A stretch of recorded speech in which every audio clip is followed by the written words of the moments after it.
Hello everyone, it's Imran here. Welcome back to another video. So, I'm going to react to Kiefer Adams' newest Thomas the Tank Engine fan-made audio story, and this one is called The Sodor Blackout. And the premise of this week's audio story comes from the Trackmaster back in 2012 when the Trackmaster Rage launched a Target exclusive range called Sodor Blackout.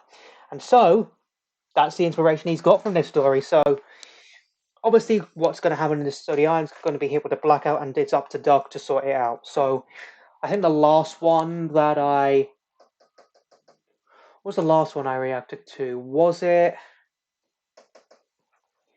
the one with Oliver with Scruffy in it, or was it the one? What was the last audio story I reacted to?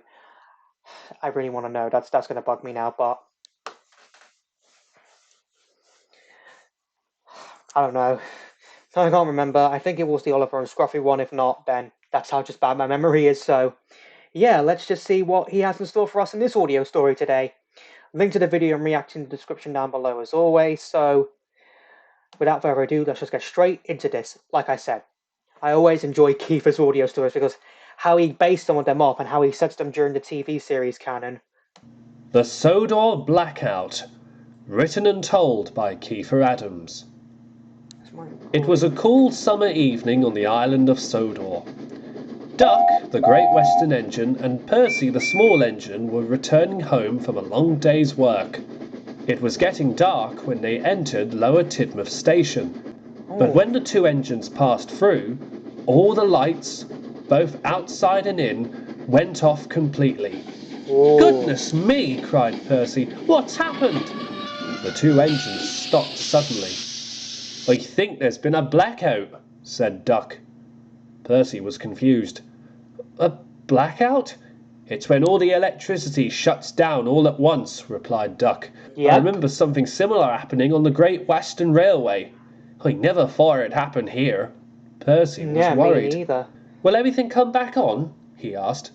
"Not without a trip to the power station, they won't," replied Duck. The power station at Peel Godred. You see, in my head canon, I place the power station, I think the one from Thomas and the Shooting Star, on the Peel Godred branch line, because it would make sense that for the power station to be located on the island's only electrical or line. That's probably what the Fat Controller will want one of us to do. With their lamps shining brightly, Duck and Percy continued carefully through the darkness, hoping to try and find the big station as they went on their way. Thomas and Toby had been working at the yards at Farquhar when all the lights had gone off there. The only lights shining brightly now were their lamps. "Oh dear," sighed Toby. "Now what will happen?" "We can't work in the dark," said Thomas. "It's not safe." Nope. Toby agreed. They were just wondering what to do when the station master arrived. "Duck will go to the power station with some workmen to restore all the electricity on the island," he said. "Phew," remarked Thomas. "I would have gone, but I can't leave the trucks." "And it's too dark for the moment," agreed Toby. Yep. Secretly, they were both pleased that Duck was going to the power station. At the yards, Duck was being prepared with a long line of trucks full of supplies, while the workmen planned to travel in the brake van. He was just preparing to leave when Diesel oiled up. "Well, well, well," he remarked. "The little green duck's finally doing something important.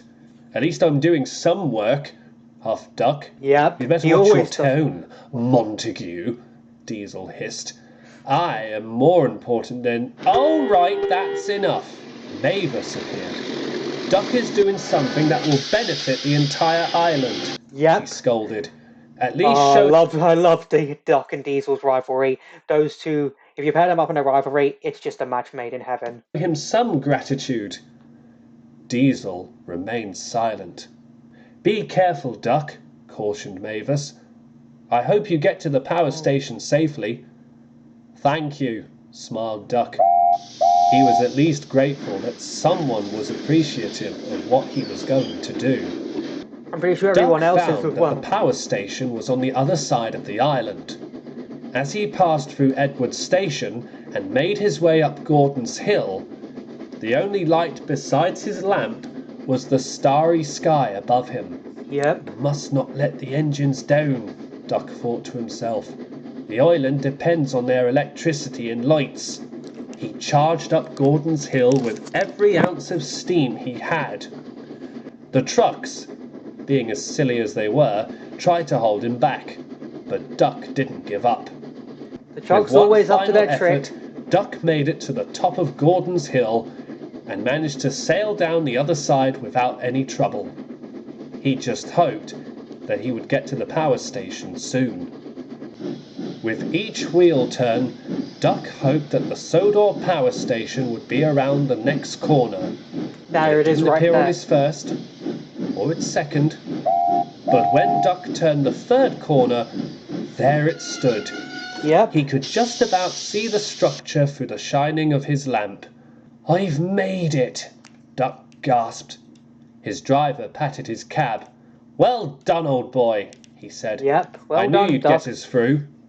The workmen unloaded the trucks and set to work.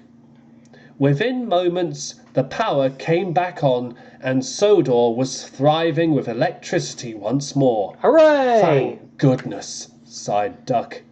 He was tired, but happy. Now he could look forward to the journey home with the light shining brightly of the windows of the stations and towns that he passed through. It was very late when Duck returned to Tidmouth Sheds. Some of the other engines had stayed up for him. "Well done, Duck," congratulated James. "A splendid performance," smiled Thomas. "You've certainly proved yourself to be a really useful engine tonight," observed Gordon. Yep, even Gordon. "Thank you," sighed Duck. "I didn't think I'd make it, to be honest." "Well, you've done very well," said Thomas, "and an engine that's worked so hard deserves to rest." "As we all should," agreed Gordon.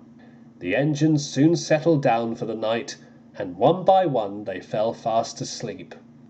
But just before he closed his eyes and drifted off to a nice peaceful sleep, Duck was very proud that he had managed to help the island work again, which goes to show how really useful Duck had certainly been that night. Yep. Well done, Duck. You've definitely proved your worth right there.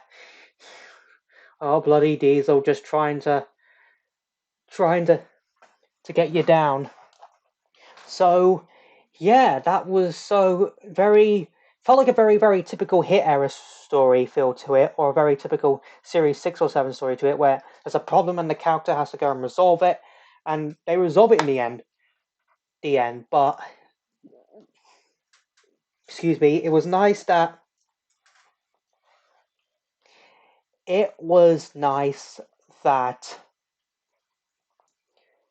to see the power station from Thomas and the Shooting Star again.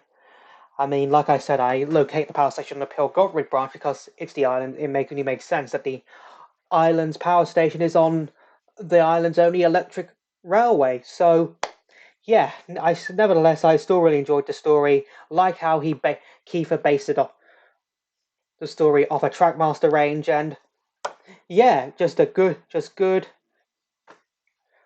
out story, simple story as always. So I hope you enjoyed this video. If you did, hit that like button for me. Let me know in the comments down below what you thought of this audio story I reacted to, and also let me know in the comments down below what other videos you want me to react to next. Follow me on Instagram, link to that will be in the description down below. Share this video, subscribe if you're new here, ring that bell to get notified for when I upload new videos or when I post on the community tab, and I'll see you all in the next one. Bye!